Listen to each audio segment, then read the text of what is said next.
Hey guys, Kevin Estella with Fieldcraft Survival. One of the most common questions I get is how do you clean animals? Small game, big game, fish.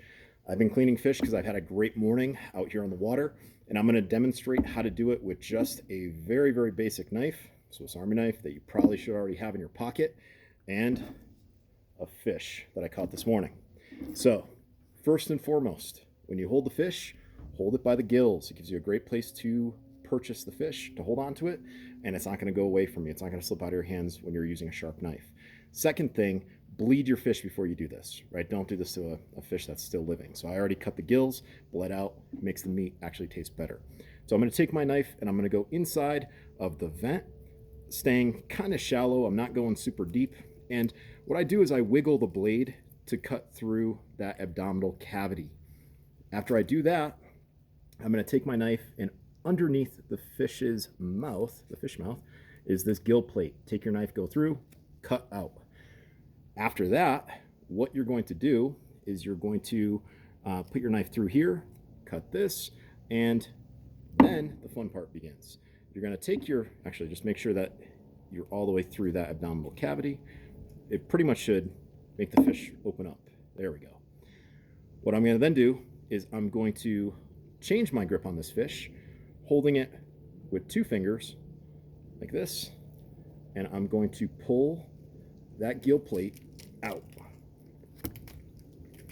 If the fish starts moving, it's just nerves. It's already been dead and out of the water.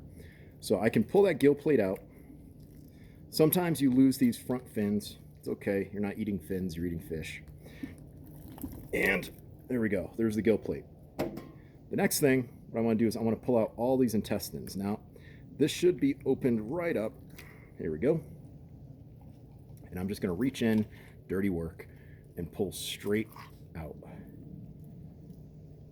Now, that's what you're going to be left with. There's a black vein right in here. What you want to do, take your knife, you want to cut straight down that black vein, and then take your thumb, and you're going to push with your thumbnail all that black goo, that black blood, that gives that fish a fishy flavor. Scrape it all out. If you have a spoon, it actually works even better, right? And remove any remaining fascia, right, like that connective tissue, because that also gives the fish a nasty flavor. Guys, I'm at a fish cleaning station. All I'm going to do at this point is rinse out that little bit of blood that's there on the top of the mouth. But that, my friends, is how you clean a fish in under 3 minutes.